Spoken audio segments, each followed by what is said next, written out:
October 28-29 ତାରିଖ ମଧ୍ୟରାତ୍ରରେ ଦୃଶ୍ୟମାନ ହେବ ଆଂଶିକ ଚନ୍ଦ୍ରଗ୍ରହଣ।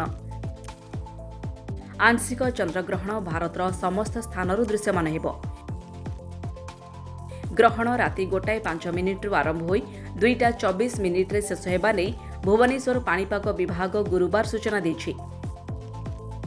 ତେବେ 28 ତାରିଖ ଦିନ କୁମାର ପୂର୍ଣ୍ଣିମାରେ ଚନ୍ଦ୍ରଗ୍ରହଣ ପଡୁଛି। ଚଳିତ ବର୍ଷ ଆଶ୍ୱିନ ପୂର୍ଣ୍ଣିମାରେ ଚନ୍ଦ୍ରଗ୍ରହଣ ଯୋଗ ରହିଛି।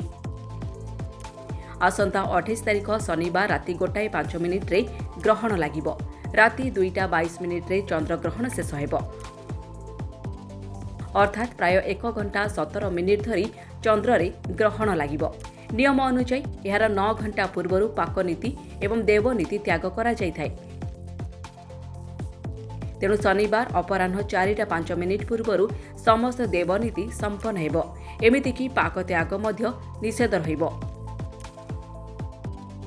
ଅନ୍ୟପକ୍ଷରେ ପୂଜା ମଣ୍ଡପରେ ମଧ୍ୟ ଲକ୍ଷ୍ମୀ ପୂଜା ଏହି ସମୟ ମଧ୍ୟରେ ସମାପନ କରାଯାଇପାରିବ।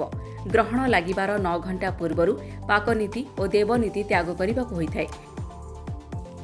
ତେଣୁ ଶନିବାର ଅପରାହ୍ନ 4:05 ପୂର୍ବରୁ କୁମାରୀମାନେ କୁମାର ପୂର୍ଣ୍ଣିମା କରି ସମସ୍ତ ପୂଜାର୍ଚ୍ଚନା ଶେଷ କରିପାରିବେ।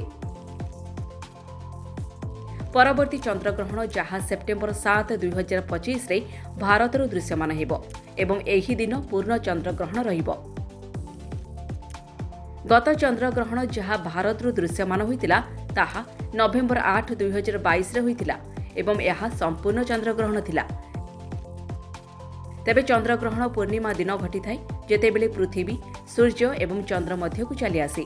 3ଟି ଗ୍ରହ ଏକା ଲାଇନ୍କୁ ଆସିଲେ ଗ୍ରହଣ ପଡ଼ିଥାଏ। ବ୍ୟୁରୋ ରିପୋର୍ଟ, ନିସର୍ଥ ନ୍ୟୁଜ୍।